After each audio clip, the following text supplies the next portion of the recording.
আমাদের একটা স্বামী আছেন চন্দ্রমৌলি স্বামী, উনি একটা বই লিখেছেন হোলি জেল। ওই বইতে উনি একটা স্টোরি দিচ্ছেন, একটা সেক্স ওয়ার্কার বৈশ্যা স্টোরি, চেন্নাই তামিলনাড়ু থেকে। সেই স্ত্রীটা হচ্ছে একটা বার ডান্সার। ওই ডান্স করতো, লোকেরা যখন মদ খাত ওই বার, আর তারপর ওটা রুমে নিয়ে যেত ওকে। তো এইটা ওর জীবন ছিল। একদিন ওই বার পুলিশ রেড হয়েছে, ধরে সব ওই ওয়ার্কার্সকে ধরে জেলে দিয়ে দিয়েছে, ওই ফিমেল প্রিজনে চলে গেছে। কিছুদিন পর ওই জেল ভিতরে আমাদের কোন স্ত্রী প্রচারকরা গিয়েছেন, ওই গীতার উপর একটা ক্লাস দিয়েছেন।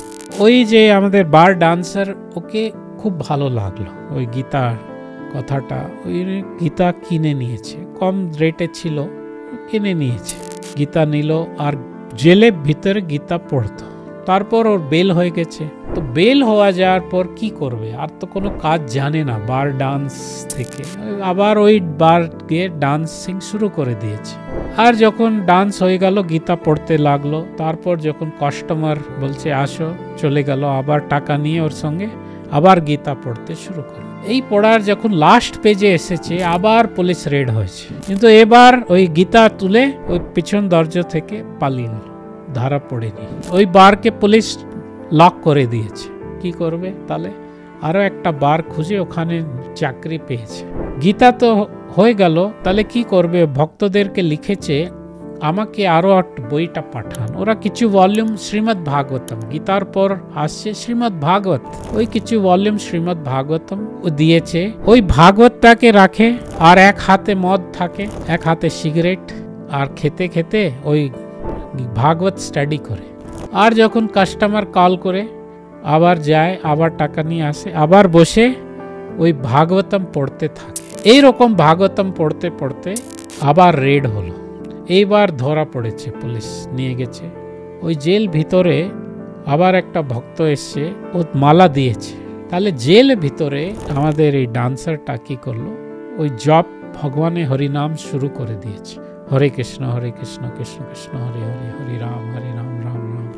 জেল ভিতরে ভাগবতম পড়ছে, জপ করছে, জেল ভিতরে প্রচারটাও করছে সবাইকে। তো জেল ভিতরে কি করেছে, আমি নিজে একটা জেল সেলে ওই আল্টারটা ভগবানের চিত্রটা রাখিয়েছে। জপ করে সকাল 4টে উঠে, 4টা থেকে 6টায় 16 মালা জপ করছে। একাদশী উপবাস করছে। জেলে খাওয়া দাওয়া আছে, ওটা তো ওখানে ননভেজটাও হয় সাইডে। আর আমি তো পেঁয়াজ রসুন খাবো না এখন। তাহলে ওয়ার্ডেন ওকে বলেছে ঠিক আছে, তোমাকে আমরা একটা ফ্যাসিলিটি, একটু ছোট ছোট ওভেন আর সব কিছু দিয়েছে। নিজে রান্না করছে, নিজে রান্না করে ভগবান ঠাকুরকে ভোগ ধরায়, তাহলে খাচ্ছে। এই রকম এই স্ত্রীটা যে এই অনেক সিরিয়াসটা ভক্ত হয়েছে। তারপর ওই কেসটা যা হচ্ছে একটু বেল হয়ে গেল, কেসটা শেষ হয়ে গেল। আসলে বাইরে এসছে তো ভগবানের কৃপায় ওই নিজে ফ্যামিলি অনেক বছর ধরে কন্ট্যাক্ট ছিল না, মা বাবা ভাই ওদেরকে কন্ট্যাক্ট করেছে, ওরা অ্যাকসেপ্ট করে নিয়েছে ওকে। তারপর একটা ভালো লোক পেয়েছে, ওর বিয়ে হয়ে গেছে, বিয়ে হয়ে গেছে, ভালো সেটেল হয়ে গেছে, আর ভালো পরিবার চালাচ্ছে এখন। উনি এখন খুব অ্যাক্টিভ প্রচার করছে গীতা ভগবানের ভক্তিতে। লোকের ওনার ওই বইতে নাম ডালা হয়নি কেন ওটা, কিন্তু উনি এখনো আছেন চেন্নাইতে, আর খুব লোকের অনেক লোককে জীবনটা পরিবর্তন করছেন উনি। তো এটা হচ্ছে আমাদের যে জ্ঞান আছে, আমরা যে শুনি ওই নারদ মুনি মৃগারীকে চেঞ্জ করেছে, চৈতন্য নিত্যানন্দ প্রভু যোগাই মাধাইকে চেঞ্জ করে ফেললো, মধ্যপ্রা ওরা। এটা তো এখনো লক্ষ হাজার লক্ষ লোক তো চেঞ্জ হচ্ছে পুরো বিশ্বতে। আপনিও দেখেন, হরিনাম করুন, ভাগবত গীতা আর ভাগবত পড়ুন, লাইফটা চেঞ্জ হয়ে যাবে। এটা তো অনেক পাওয়ারফুল মিডিয়াম কৃষ্ণ ভক্তি। এই যে হচ্ছে, এটা হচ্ছে সারা বিশ্বতে যখন এক একজন ভালো হয়ে যাবে, বিশ্বটা শান্তি সুখ হয়ে যাবে। সেই জন্য আমাদের ঘরে এই বইগুলো থাকা খুব ইম্পর্টেন্ট। প্রতি ঘরে গীতা ভাগবত চেতন চরিতামৃত থাকা উচিত, আর প্রতি ঘরে সব লোক হরিনাম করা উচিত মালাতে।